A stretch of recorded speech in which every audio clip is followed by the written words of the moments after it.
Ariana seems to be loving Hollywood, though. She appears to be making the switch from pop star to actress, revealing her 2026 Eternal Sunshine tour will be her last hurrah. That's a big statement to be making this early in her career. I know, but doesn't it give you like flashbacks to Cher? Remember how Oh, Cher yeah. kept announcing that it was her final tour and it never was? She never, Ariana never gives us specific plans for her upcoming tour, but made it clear that she thinks that this is her final run for the foreseeable future. She explained that exploring projects beyond music has helped her feel more in touch with herself, and she's clearly handsy, and with her creativity. So, I mean, go forth. Good luck. Hopefully, you're not as physical with your next co-star. Or they, yeah.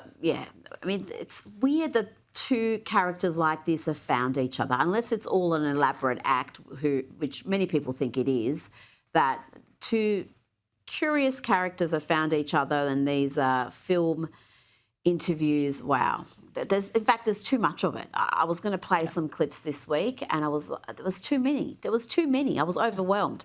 Now, late night host Bill Maher has admitted that he stopped performing stand-up comedy over escalating safety concerns. Have a listen to this. I don't want to be out there in this country, in this political atmosphere. I could get shot by the left or the right. Yeah, well, at I this mean, point, it's a good time to not be out there. It's pretty sad, Kinsey. It is sad. But he also said safety wasn't the only factor in his decision to step back. He admitted he grew discouraged watching other comedians draw bigger crowds. And he suggests on the show that his weekly presence on HBO's Real Time may be making his stand up less special. He added that there's a generational shift in the audience as well that might be influencing turnout. But yeah, I think he's having a harder time looking at people like Joe Rogan, who is hilarious, a podcaster, and would draw a much bigger crowd than Bill Maher was. I mean, I really think it's less about the generational gap, and more about just what we're into today. And it's Rogan. It's not necessarily Bill Maher.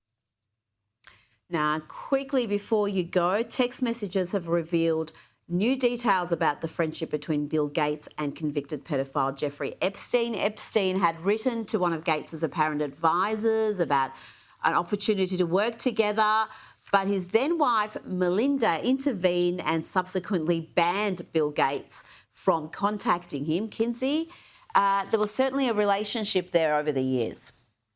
Yeah, and actually, in interviews since then, Melinda has alluded to the fact that his relationship and friendship with Jeffrey Epstein was one of the reasons she wanted out of their marriage. I mean, this was a huge deal to her. She couldn't stand him. But I loved the headline that talked about Epstein's lemon-shaped penis. Let's not brush past that. We have to acknowledge that. Yes, deformed penis, just like Harvey Weinstein. So those two are Jeffrey Epstein and Harvey Weinstein. Kinsey Schofield, thank you so much for your time.